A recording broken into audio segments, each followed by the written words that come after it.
Então vamos iniciar os nossos encontros. O slide já está em tela. Nós estamos desenvolvendo estes estudos de André Luiz e estamos na parte 37, em que esta beleza da coleção de André Luiz esta coleção permite que nós possamos estudar a série André Luiz não somente pela via intelectual, que tem uma importância imensa, assimilarmos pelo intelecto, mas também podemos estudar os livros de André Luiz pelos personagens.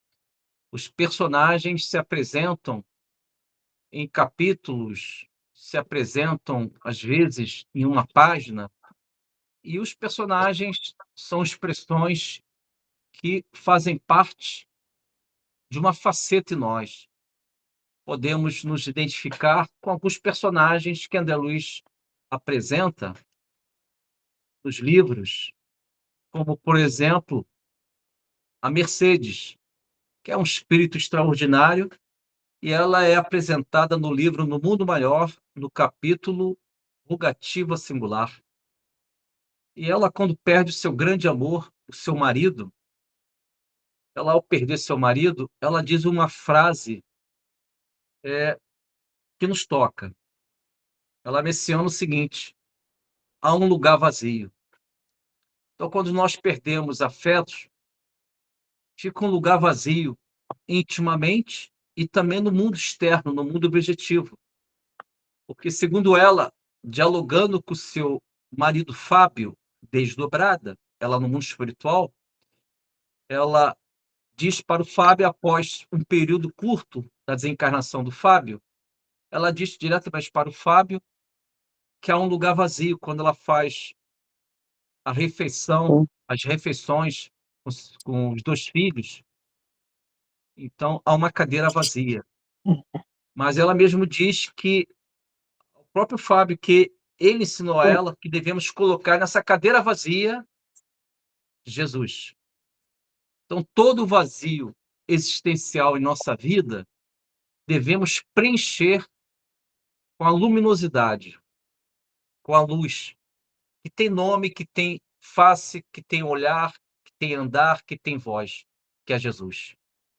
Jesus é a luz que ganhou esse nome, que ganhou essa vida extraordinária, que deixou a mensagem da cruz para todos nós, como símbolo da força e do poder de Deus. Então, meus amigos, vamos estudar os temas da vida, e hoje eu apresento um tema socorro espiritual. Socorro espiritual é também o nome de um capítulo do livro Missionários da Luz, de nome Socorro Espiritual, em que o personagem protagonista, isto é, o personagem principal, é seu Antônio. Seu Antônio está encarnado naquela oportunidade, vive na dimensão física, na nossa dimensão, e ele está vivendo, digamos assim, as preocupações excessivas da vida material. E estas preocupações excessivas, aquelas ideias que são ideias sombrias, como, por exemplo, a ideia de impossibilidade, a ideia de incerteza, a ideia do fatalismo. Essas ideias são venenosas, são perigosas, porque limitam a nossa evolução, limitam a nossa esperança. E o seu Antônio, no capítulo Socorro Espiritual, do livro Missionários da Luz, série André Luiz, ele começa a viver a monideia, isto é, uma ideia única, a fixação mental de uma ideia de preocupação excessiva pelo dia do amanhã, a incerteza do amanhã. E essas ideias começaram a gerar nele o seu Antônio, com as preocupações excessivas. Ele, na madrugada da vida dele, ele está tentando dormir, e ele reiterou esse comportamento dias semanas, um período muito longo, de preocupações excessivas. É a chamada cristalização mental. Aquilo que fica na mente e não sai. Não é um pensamento sadio, não é um pensamento evangélico, é um pensamento sombrio. E, diante desses pensamentos sombrios que o senhor Antônio ele ficou cultivando, vibrando no psiquismo dele, segundo o André Luiz e o mentor Alexandre, eles fazem um diagnóstico, examinam o nosso personagem central, seu Antônio, do capítulo Socorro Espiritual, do livro Missionários da Luz. Esses pensamentos excessivos, sombrios, estavam criando nele, no organismo perispiritual, no corpo espiritual, no perispírito, esses pensamentos estavam criando acidentes. Vejam bem, meus amigos, minhas amigas, acidentes, pensamentos sombrios, onde são cultivados ao longo de um certo tempo, podem gerar lesões no perispírito, acidentes, infiltrações fluídicas. Isto é, são situações, fenômenos desagradáveis em nosso organismo perispiritual. E o pior, segundo o relato da mãe do seu Antônio, a mãe do seu Antônio já está desencarnada, ela acompanhando o filho aqui na Terra, ela vai até ao mentor Alexandre, em nosso lar, e pede uma ajuda a ele, dizendo que há uma possibilidade do filho desencarnar naquela madrugada. Tudo porque ele está cultivando. Eis aí uma orientação para todos nós. Devemos tomar um certo cuidado de não cultivarmos pensamentos sombrios, negativos, pensamentos que não representam a luz superior, o evangelho, em nossas vidas, porque podem gerar esses pensamentos ao longo de um certo tempo, sendo cultivados de forma invigilante, pode gerar até nossa própria desencarnação. Eis aí uma orientação sagrada, que o pensamento, tanto ele pode nos gerar contentamento em nosso mundo mental, como o pensamento desequilibrado pode também gerar situações desagradáveis, perigosas, que vão acarretar o findar de uma encarnação. Então, diante disso, o nosso mentor Alexandre, ele entende que é necessário um procedimento chamado transferência magnética profunda. É uma espécie de transfusão de sangue, quando o paciente está naquela anemia e tem risco de falecimento. E aí o nosso mentor Alexandre, para ele confirmar esse diagnóstico, que é necessário uma transfusão magnética profunda, ele também pede auxílio a um outro mentor chamado Francisco. O mentor Francisco, ele é responsável por um grupo de samaritanos que se apresentam naquele quarto, tudo isso ocorrendo. Outro fenômeno interessante, que a nossa visão tem que ampliar. Nós, estudantes do Espiritismo, entendemos que não existe somente uma dimensão física. No momento, todos nós estamos, tudo indica, nos seus quartos, né? Cada um está no seu quarto. Alguns talvez estejam na sala. Mas nesse quarto que nós estamos, né, existe a contraparte do nosso quarto, que é o mundo astral do nosso quarto, de onde os espíritos se apresentam. Nós não enxergamos, porque nós não temos vidência. Talvez alguns aqui tenham. Mas no meu caso, eu não enxergo nada, eu não tenho evidência. Então, mas existe a dimensão espiritual do quarto, a contraparte. Então, tudo isso está ocorrendo no quarto em que o senhor Antônio ele está ali morando, residindo, no apartamento dele, ele está no quarto, vivendo a possibilidade dele desencarnar. Então, tudo isso ocorre no quarto, na dimensão espiritual do quarto, a contraparte. E ele está desdobrado, seu Antônio está desdobrado. Ele entrou no sono, é um sono confuso, mas ele está ali desdobrado. Então, o Alexandre convoca o Francisco. Francisco é responsável por um grupo de samaritanos. Os samaritanos se apresentam, que são um grupo de espíritos do bem, e eles se concentram no perispírito do seu Antônio e no corpo físico. E eles começam a dar passe. Mas tanto o Alexandre como o Francisco, ambos mentores espirituais, eles entendem que é necessário uma transfusão magnética. Mais uma informação importante. Então, eles conseguem um médium da nossa dimensão física, porque existem médios também no mundo astral. Um exemplo de médium no mundo astral está no livro Obreiros da Vida Eterna. A Luciana, ela é médium na casa transitória de Fabiano, isso no livro Obreiros da Vida Eterna. E ela, com a sua mediunidade, ela tem vidência e tem psicofonia.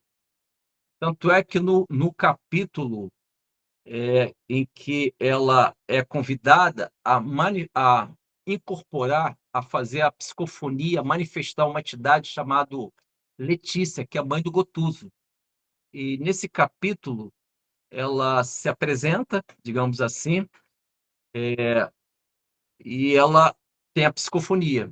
Mas, enfim, voltando para o seu Antônio, que é um tema do nosso estudo de hoje, parte 37, socorro espiritual, o seu Antônio recebe uma transfusão magnética de um médium aqui da Terra, que esse médium está dormindo.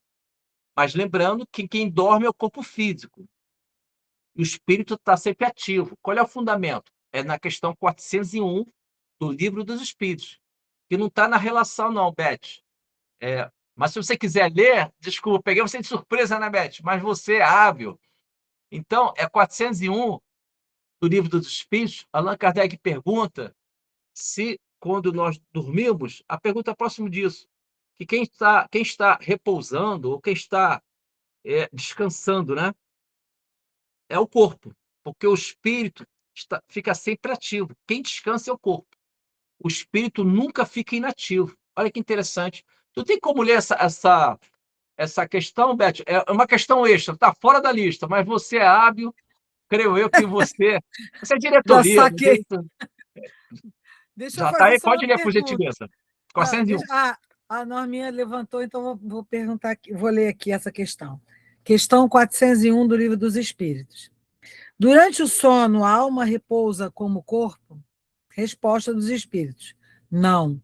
O espírito jamais está inativo. Durante o sono, os laços que o unem ao corpo se relaxam e o corpo não necessita do espírito. Então, ele percorre o espaço e entra em uma relação mais direta com os outros espíritos. Percebe? Muito agradecido, Beth. Vocês percebem a grandeza nisso? Quer dizer o seguinte, olha, a nossa doutrina, ela é encantadora. O espiritismo é a janela dessa vida superior. Vocês percebem que a resposta diz que nós temos, além da vida encarnada, durante o sono, nós temos a vida espiritual. Então, nós temos, numa única existência, duas vidas.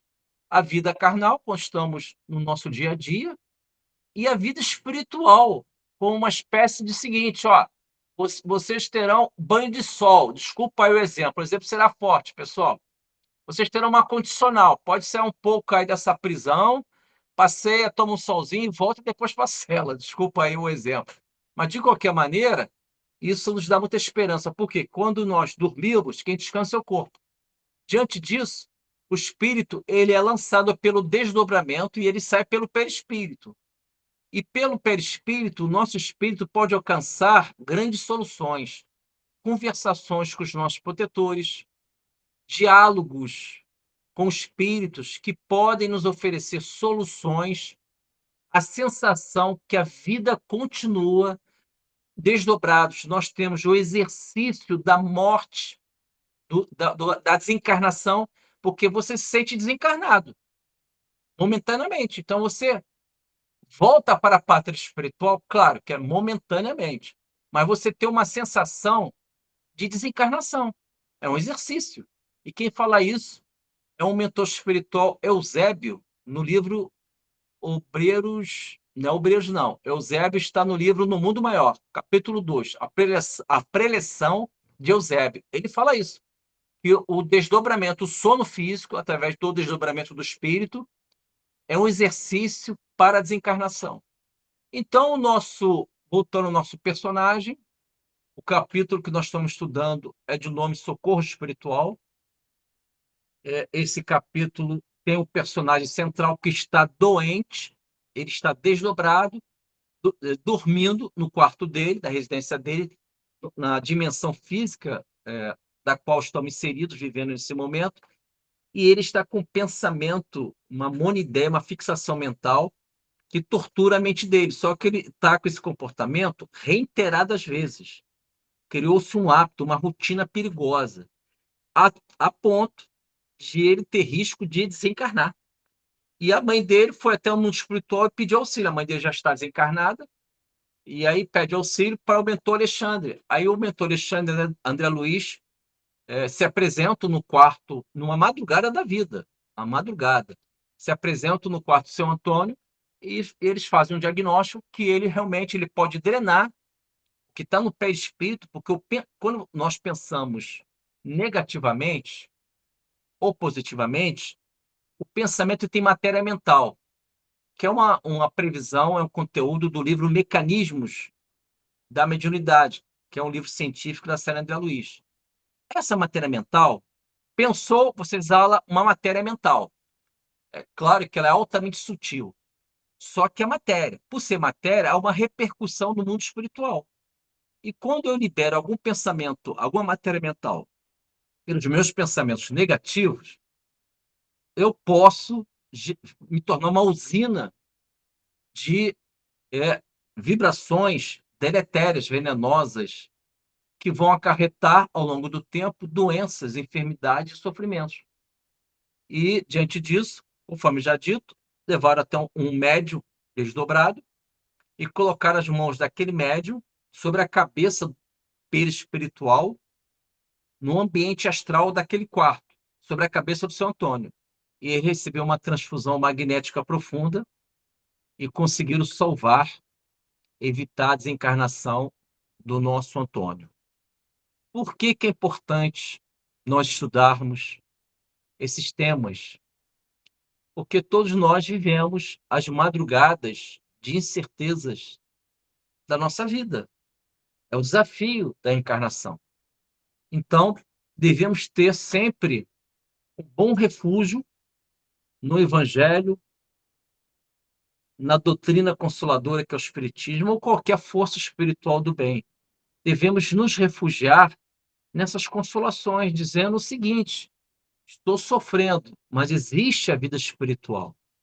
Estou vivendo o momento da tempestade da minha vida, mas eu sei que há de passar, porque tudo aqui é transitório. Então, eu estou começando a me defender de mim mesmo, com os pensamentos superiores. Os pensamentos superiores, eles exalam matéria mental, vibrações salutares, que nos alimentam, que nos dão ânimo. Então, o que nós precisamos é essa visão. E tudo isso nós podemos desenvolver faculdades, recursos em nós mesmos, de recorrer sempre à prece, à meditação silenciosa, lembrar um pensamento de algum mentor espiritual que possa acalmar, acalentar a minha alma. E eu vou pedir para a Beth ler, por gentileza, Beth, a questão 18, em que Allan Kardec pergunta a respeito se nós iremos um dia penetrar, conhecer os mistérios de Deus, do divino. A pergunta é próximo disso, questão 18. E a resposta diz que o véu se levantará à medida que o espírito se depura. Olha que resposta interessante da questão 18, a resposta. O véu, quer dizer, existe um pano, um lenço, que está impedindo uma visão maior. Nós estamos limitados com o véu. Talvez seja o véu da ignorância, o véu do pouco conhecimento, da força moral, da ausência de caridade. Então, o véu em nós que impossibilita depurarmos, superarmos as nossas tendências. E a resposta continua: o que nos falta é faculdades, recursos espirituais. O que é uma prece, senão uma boa sintonia com Deus? Ao desenvolvermos isso durante anos, a prece estabelece uma sintonia. E vocês já ouviram falar, meus amigos, minhas amigas, sobre fluidos teledinâmicos? Vocês já ouviram falar sobre esse tema da série André Luiz? Fluidos teledinâmicos. Isso está previsto no livro Nos Domínios da Mediunidade, no capítulo Imersão do Passado. Livro Nos Domínios da Mediunidade, série André Luiz, no capítulo Imersão do Passado. O André Luiz e o mentor Aulus explicam que os fluidos teledinâmicos é quando existe no universo uma linha fluídica, como se fosse um cabo luminoso, que vem do alto de um espírito superior, ou pode ser um espírito inferior, que eles geram canais fluídicos e se acoplam nessa região aqui do nosso crânio. E podemos receber mensagens em que nós realmente iremos ouvir a voz, ou no campo intuitivo, através da mediunidade intuitiva, mas existe uma espécie de comunicação, uma psicofonia, sem incorporação. Você escuta aquela voz. Então, fluidos teledinâmicos, eles são... É um tema muito interessante que está no livro Nos Domínios da Mediunidade. Mas, Beth, você pode ler questão 18, por favor. Posso sim. Capítulo 2, Elementos Gerais do Universo, Conhecimento do Princípio das Coisas. Questão 18. Um dia o homem penetrará o mistério das coisas que lhe são ocultas? Claro, Andressa. O véu se levanta para ele à medida que se depura. Contudo, para compreender certas coisas, precisa de faculdades que ainda não possui. Muito obrigado, Beth. Segundo a resposta ao conteúdo que a Beth leu, há um véu, a questão 18 diz na resposta que esse véu impossibilita que possamos entender os mistérios, entender o divino que está em tudo, está em nós. Mas há um véu, isto é, um véu criado por nós mesmos, né? Ou então a questão 18 fala a respeito disso. Então, o que nós precisamos e necessitamos para entender que o socorro espiritual ele faz parte do nosso dia a dia?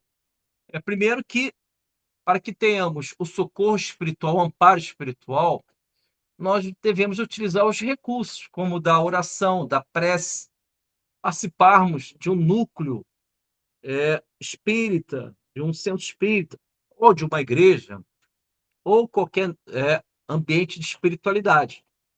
Então, esse socorro espiritual, ele vai criando em nós o amparo e a possibilidade de darmos continuidade à vida aqui na Terra, porque nós devemos evitar qualquer excesso no sentido de vivermos somente os prazeres do mundo terrestre. Ninguém é contra viver os momentos de felicidade, de alegria no mundo da Terra.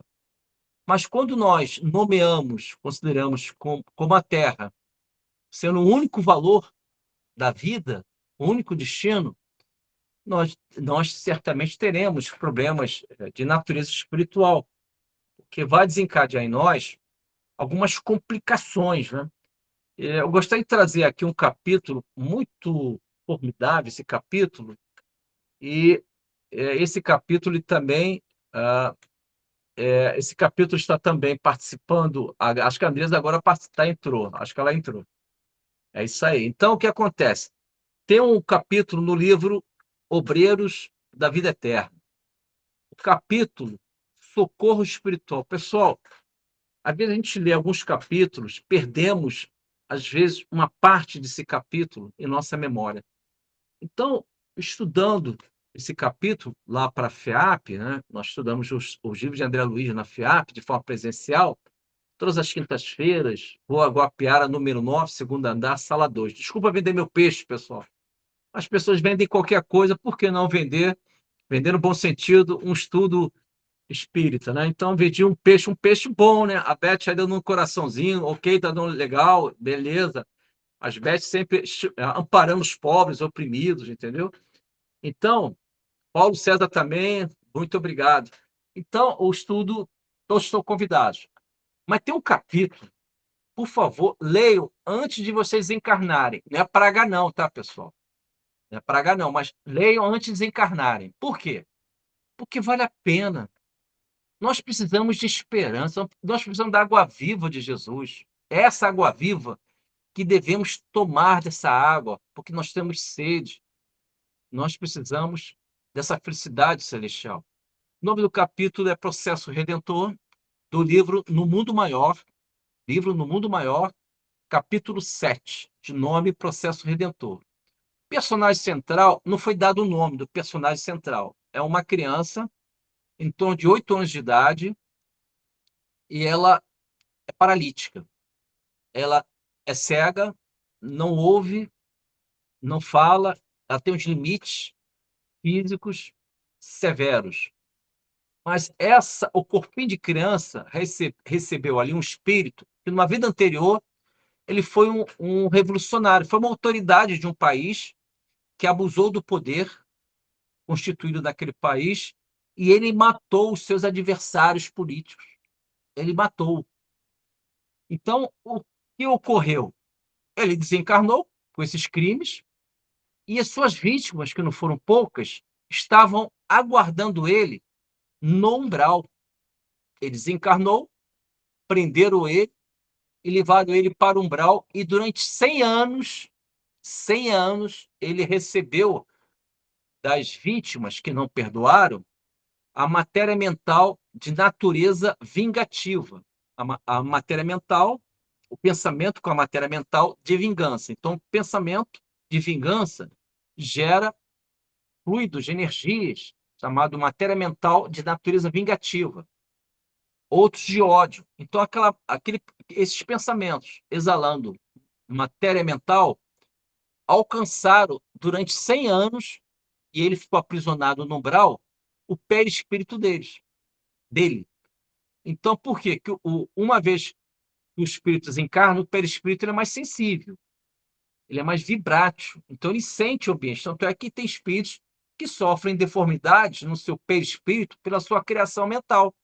Alguns deles sofrem a chamada licantropia, que é o fenômeno da forma de lobo, ou a zoantropia, que são formas diversas. Uma delas é o ovoide. Outros têm outras formas, como de árvore, vegetal. Então, o perispírito ele é elástico, ele é flexível. Então, diante disso, o André Luiz, ele apresenta esse irmão, e Calderaro explica que ele, na vida anterior, ele sofreu essas repercussões vibratórias dos pensamentos vingativos, negativos, que geraram matéria mental venenosa no perispírito desse irmão.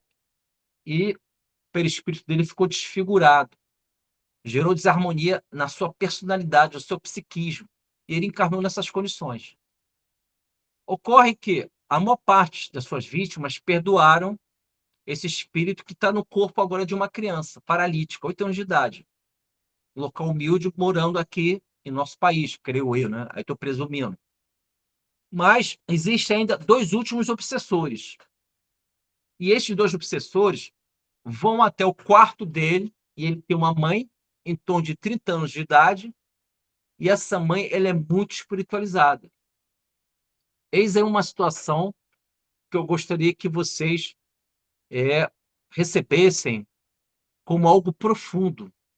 Ao olhar humano, nós não conseguimos dimensionar o que está ocorrendo na vida espiritual do plano astral, quando aquela mãe cuida daquela criança. Mas o André Luiz de Calderaro, eles explicam os gestos da mãe. Há uma consequência na vida espiritual. A mãe, de forma rotineira, além de cuidar de uma criança paralítica, com deformidade no corpo, ela tem o hábito de orar ao seu filho. Então, ela pega essa criança, levanta com cuidado da caminha, tem 8 anos de idade, e coloca próximo do seu peito, do seu corpinho, e começa a orar. Os 2 obsessores que estão ali, que não perdoaram o seu algoz no passado, que é essa criança encarnada, digamos assim, eles não perdoam, mas eles ficam sensibilizados. E quando ela começa a orar, existem vibrações que saem desta mãe, que são luminosidades, raios luminosos, que vão tocando no perispírito das duas vítimas, dos dois obsessores. E eles começam, pouco a pouco, a aceitar a mãe do seu algoz como uma futura mãe deles, porque ela será mãe dos dois obsessores, juntamente com o filho, numa outra encarnação. Então, olha só que situação muito fascinante. Quando nós amamos, nós criamos repercussões na vida espiritual, naquele ambiente astral que estamos vivendo. Aos olhos do mundo, alguém vai falar: é uma mãe que abraça o filho doente. Mas tem muita coisa nesse abraço. A coisa profunda acontecendo no mundo espiritual. E nós perdemos muito o sabor da vida porque nós acreditamos somente no mundo das formas físicas. Então, às vezes, quando nós abraçamos os nossos pais, quando estavam vivos aqui entre nós, os nossos pais envelhecidos, aí estávamos ali quase como uma mãe, como o pai deles, cuidando, levando a coisinha, fazendo higiene. Esse ato, ou esses comportamentos de cuidado ou de cuidar dos nossos, geram vibrações luminosas. Ao mesmo tempo, estou influenciando alguma afinidade, alguma entidade infeliz, caso esteja ali próximo da gente, estou transformando eles e, ao mesmo tempo, eu estou desenvolvendo em mim o vós sois deuses. Eu estou começando a criar em mim, fecundar em mim mesmo o anjo que eu serei. Porque a fase humana é o cultivo, é o nascimento da nossa angelitude, até alcançarmos o Cristo, o Espírito puro.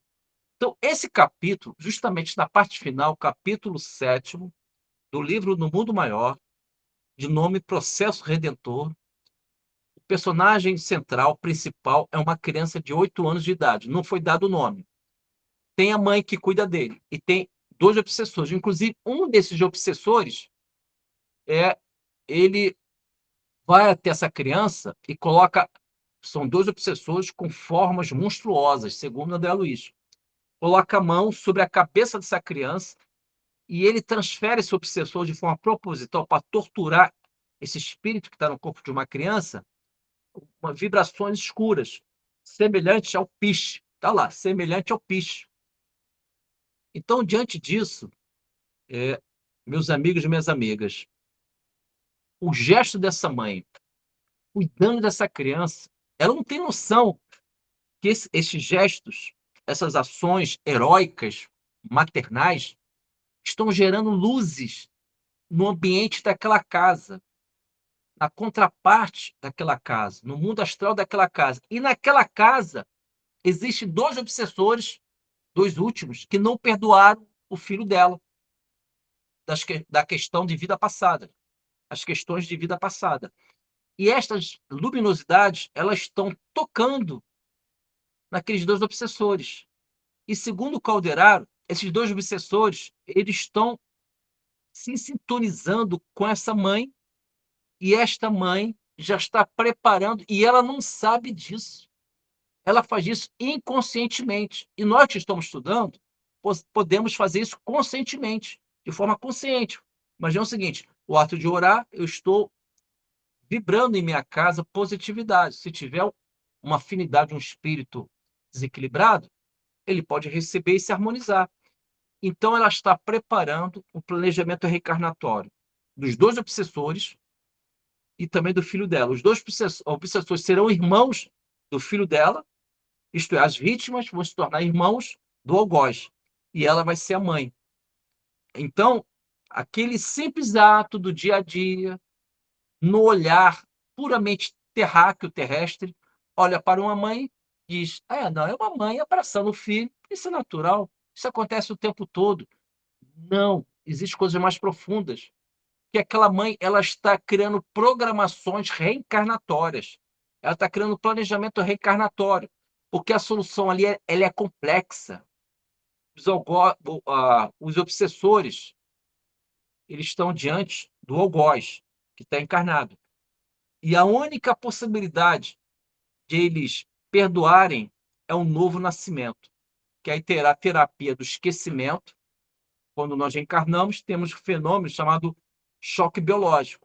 Choque biológico, a reencarnação ela permite que nós tenhamos um choque biológico. Isto é, com o novo corpo, eu esqueço, não 100%, porque existe o inconsciente, mas eu esqueço das partes mais marcantes das minhas vidas passadas, principalmente as recordações penosas que nós vivemos no passado. Então, é muito nobre esse capítulo, na parte final, capítulo 7, Processo Redentor, do livro No Mundo Maior. É um verdadeiro socorro espiritual que essa mãe faz, porque o ato dela, ao orar para o filho, ao abraçar o filho e chorar com o filho doente, ela está sensibilizando os obsessores que estão ali implacáveis diante do filho dela. E esses obsessores, pouco a pouco, dia após dia, eles estão cedendo, eles estão abrindo as suas almas para essa maternidade, já preparando as condições de filhos que eles serão dessa futura mãe. Então, Beth, eu vou pedir para você ler a questão 196, item A, 196A do Livro dos Espíritos, porque o espírito é tudo que temos. O espírito é tudo que precisamos. Essa mãe, com o espírito dela maternal, ela está exalando vibrações e preparando, desenvolvendo perdões para os obsessores. Então, a pergunta 196, de item A do Livro dos Espíritos, pergunta se o corpo influencia Influencia. sobre o espírito ou o espírito influencia o corpo para existir melhoras, né? Quem vai provocar as melhoras da nossa evolução? É o corpo ou o espírito? Segunda resposta é o espírito. E a resposta que dá, o mundo superior, diz que o espírito é tudo que temos. E diz que o corpo é uma roupa que se gasta pela força do tempo. É uma questão muito interessante. Tu pode ler, amiga Beth, por gentileza? Vamos lá. E não precisa, Beth, caso tenha alguma nota de Allan Kardec, não precisa ler, não, tá bom? Tem sim, não precisa ler, não? Não precisa, não. Muito obrigado. Que Valeu, Beth. tem. Era essa que eu queria falar. Eu É, confundi com a só outra. tenta. Valeu, Beth. Obrigado. Então vamos lá. Capítulo 4, Pluralidade das Existências, questão 196A. E o corpo que influi sobre. É o corpo que influi sobre o espírito para melhorá-lo, ou o espírito que influi sobre o corpo? Resposta dos espíritos. Teu espírito é tudo, teu corpo é uma veste que apodrece. Eis tudo. Palavra forte, né? É como está escrito no meu, no meu, no meu evangelho, no meu livro dos espíritos aqui. Teu Essa corpo edição aí pegou pesada, apodrece. é A minha está mais pura. suave, né? Pois é. Ela tá fala gasta, né? Tá gasta a Aqui roupa, não, né? Eu achei forte, mas era como estava escrito aqui, então foi como eu li. É isso aí, mas a essência, a didática é essa mesmo, né? De alguma forma, tanto a roupa, que simboliza o corpo, e o próprio corpo, né, apodrecem, né? Eles se desfazem pela força do tempo. Então, o espírito é tudo, conforme a resposta da 196 do Livro dos Espíritos, item A. O que é o espírito é tudo em nossa vida? Porque é o espírito que vai nos dar um novo nascimento. Vocês lembram da passagem da vida de Jesus?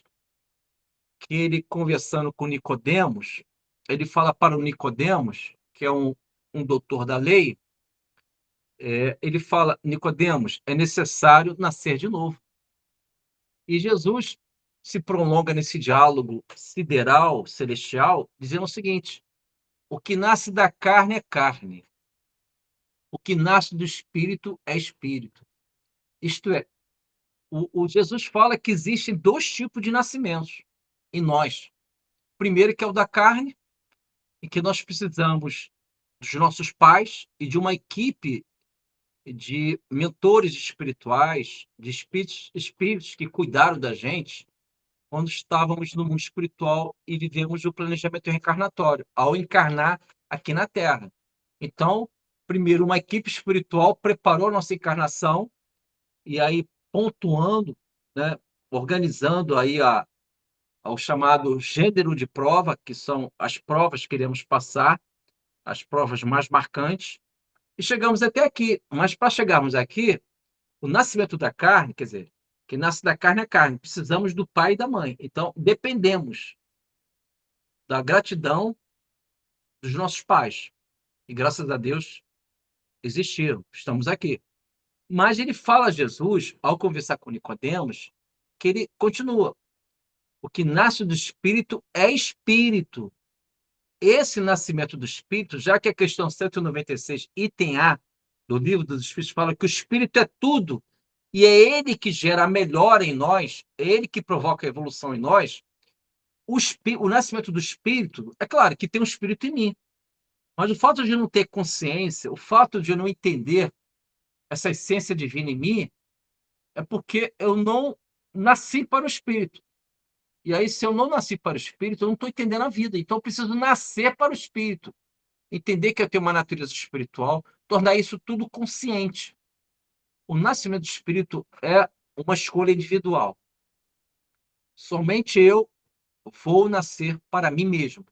Sair da qualidade puramente corporal e entender a minha natureza espiritual. Então, esse segundo capítulo que nós analisamos ainda há pouco, do livro No Mundo Maior, capítulo 7º, de nome Processo Redentor, esse capítulo, mais na sua parte final, que ele é longo, identifica uma mãe de 30 anos que está cuidando de uma criança de 8 anos de idade, não foram dados os nomes, tanto da criança como da mãe, e esta criança é paralítica, cega, não fala, não ouve, e o psiquismo dela é uma espécie de sentença que ele mesmo, o espírito, aceitou essa sentença, de ele viver nessas condições, porque ele foi uma autoridade que matou os seus oponentes. Então, o karma dele é pesado, a lei de causa e efeito é intensa na experiência desse espírito.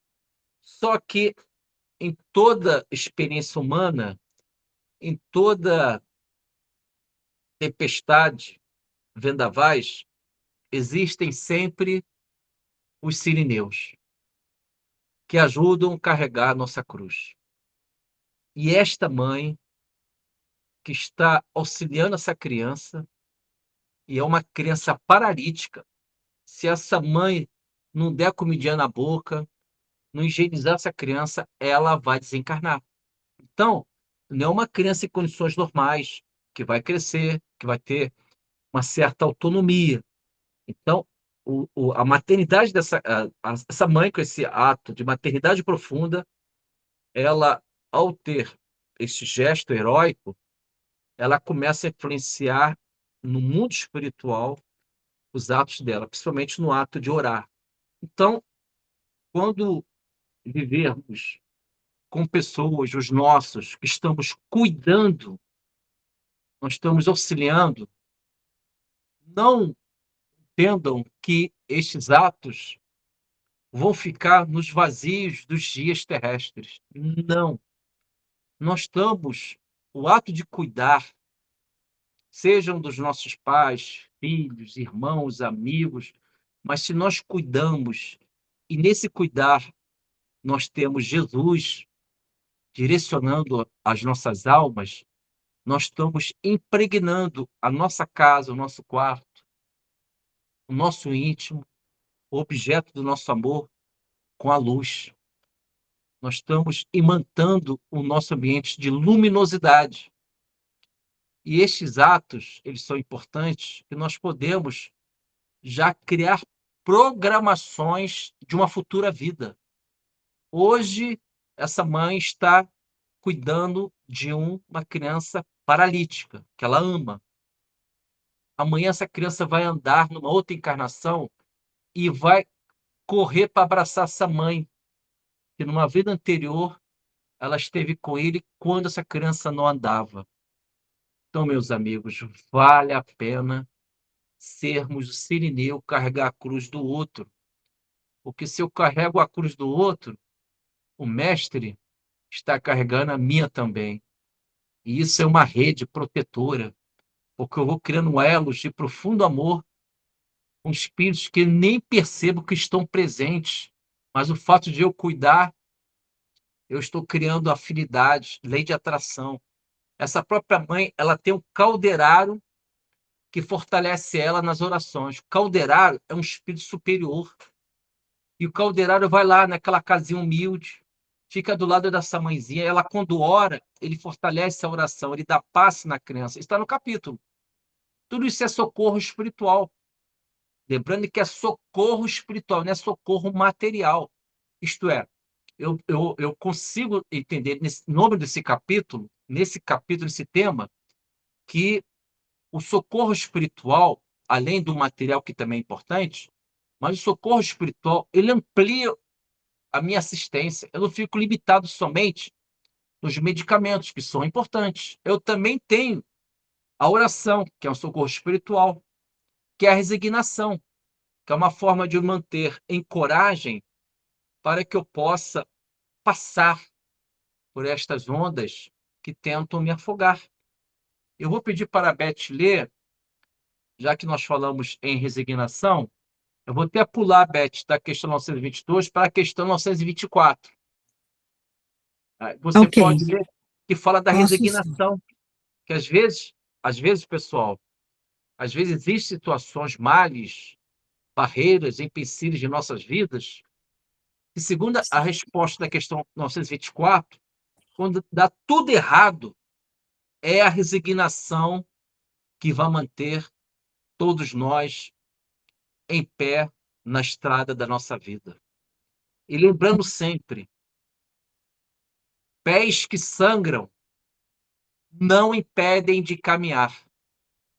Vão sangrar, mas não impedem de caminhar.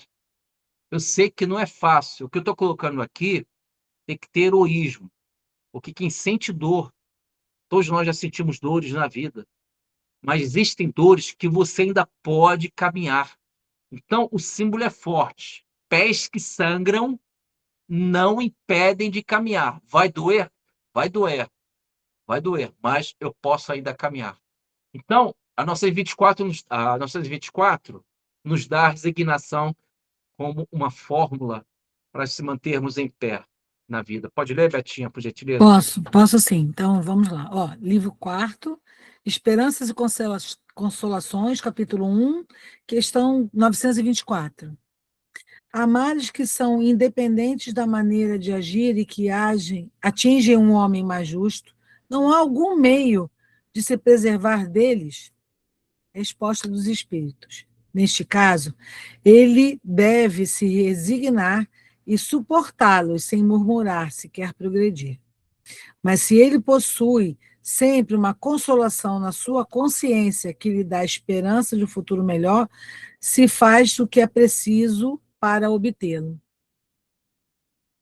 Tá ótimo, Beth. Muito obrigado. Então, essa mãe do capítulo 7º de Nome Processo Redentor do livro No Mundo Maior, esta mãe que cuida do seu filho paralítico, ela tem uma resignação, uma coragem, um espírito de renúncia em que ela está cultivando o amor que cicatriza a ferida aberta, que sara a chaga, seja ela física, moral, e ela está, pouco a pouco, dando movimentos ao seu filho, que está numa paralisia da alma e uma paralisia física.